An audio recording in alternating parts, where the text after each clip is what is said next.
High বন্ধুরা, আজকে আমি একটা সাবুদানা দিয়ে নতুন রেসিপি বানাবো। তার জন্য আমি 100 গ্রাম বড় দানার সাবু নিয়েছি। এবার আমি কড়াতে কিছুটা পরিমাণ তেল দিয়েছি, দিয়ে তেলটা ভালো করে গরম হয়েছে। ওর মধ্যে আমি অল্প অল্প করে একটু সাবুদানা ছেড়ে দেবো। দিয়ে দেখুন সাবুদানাটা কি সুন্দর ফুলে ফুলে উঠছে। সাবুদানাটা দেখুন ভাজা হয়ে গেছে। সাবুদানাটাকে এবার আমি তুলে নেব।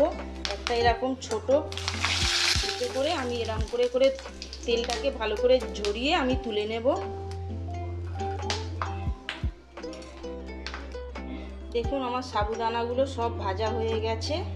এইবার আমি ওই তেলের মধ্যেই আমি কিছুটা পরিমাণ বাদাম দেব, দিয়ে বাদামগুলোকেই আমি ভেজে নেব। বাদামগুলো আমার ভাজা হয়ে গেছে। বাদামগুলোকেও আমি এক এক করে এরকম করে তুলে নেব। তুলে নিয়ে এই সাবুদানার মধ্যেই আমি আবার দিয়ে দেব। এবার আমি এই ছাকনার মধ্যেই এই ছাকনাটা এরকম করে দেব। আর কিছুটা কারি পাতা আমি ভেজে নেব। তেলের মধ্যে এরকম করে দিয়েই আমি ভেজে নেব।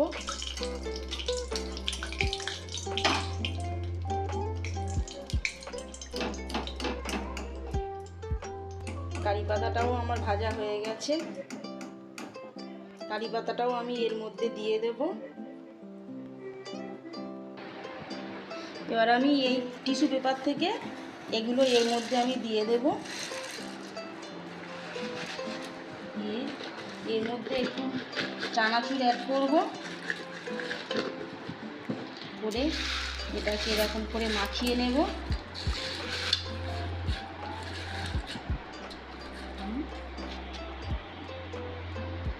আমার সাবুদানার রেসিপি কমপ্লিট হয়ে গেছে। আপনাদের যদি রেসিপিটি ভালো লাগে তাহলে লাইক, শেয়ার এবং সাবস্ক্রাইব করতে ভুলবেন না।